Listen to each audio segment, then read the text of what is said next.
అసలు ఈ యాంకరు శ్యామల ఎలా వచ్చిందంటే ఒకప్పుడు రికార్డింగ్ డాన్స్లు చేసేది ఈమె. సో ఆ రికార్డింగ్ డాన్స్లు కూడా నాకు ఉన్నాయి. ఓకే. రికార్డింగ్ డాన్స్లు చేస్తా డబ్బులు బాగా సంపాదించేది. సో ఒకసారి చూడు, ఇది శ్యామల ఫొటోస్, ఇవన్నీ కనబడుతున్నాయా?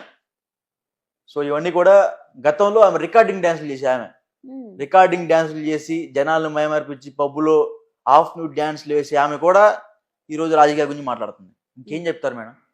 ఇంకేం చెప్తారు? కింద స్థాయి పార్టీ క్యాడర్ ఎంత కష్టపడుతున్నారో జగన్మోహన్ రెడ్డికి తెలియదు.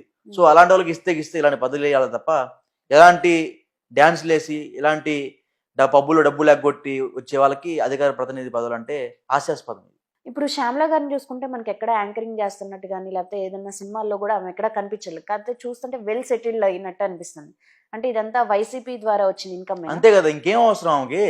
ఇంక సినిమాలు చేసినంత అవసరం ఏంది? ఓ పార్టీకి వెళ్ళి మాట్లాడుతున్నావు అంటే నీళ్ళు ఒక 30 లక్షల నుంచి 50 లక్షలు సరదాగా ఇచ్చారు లాస్ట్ ఇయర్. అప్పుడే పెద్ద ఎత్తున ఆమె విమర్శలు ఉన్నాయి. పార్టీ నుంచి ఇంత డబ్బులు ముట్టాయి, 50 లక్షలు ముట్టాయి, బ్రహ్మాండం ఇల్లు కట్టింది, ఇక్కడే జూబ్లీస్ ఇల్లు కట్టిందంట. సో ఇల్లే కట్టడానికే 7 కోట్లు అయినాయి ఇల్లు కట్టడానికి. 7 కోట్లు ఇల్లు కట్టడానికి అయినాయి. ఆమె గృహప్రవేశం కూడా యూట్యూబ్ లో ఉంది. ఆమె వాళ్ళ యాంకర్ శ్యామల అని వాళ్ళ హస్బెండ్ సంబంధించిన ఒక గృహప్రవేశం కూడా యూట్యూబ్ లో ఉంది. సో ఆ డబ్బులు అన్ని ఎక్కడి నుంచి వచ్చాయి? సో గత ప్రభుత్వం నుంచి ముట్టాయి కొంత అమౌంట్. సో ఆ అమౌంట్ ముట్టాయి కాబట్టి ఇప్పుడు ఆమెకి ఎక్కువగా మాట్లాడాలి కాబట్టి డబ్బులు ఇచ్చారు కదా, తీసుకున్న డబ్బులు న్యాయం చేయాలి కదా, అందుకని ఎక్కువగా మాట్లాడాలా. మాట్లాడకపోతే మళ్ళీ నా డబ్బులు నాకు ఇచ్చేయమంటారు వెంటనే. సో అందుకని ఎక్కువ మాట్లాడుతుంది అంతే. ఓకే అండి, థ్యాంక్ యూ.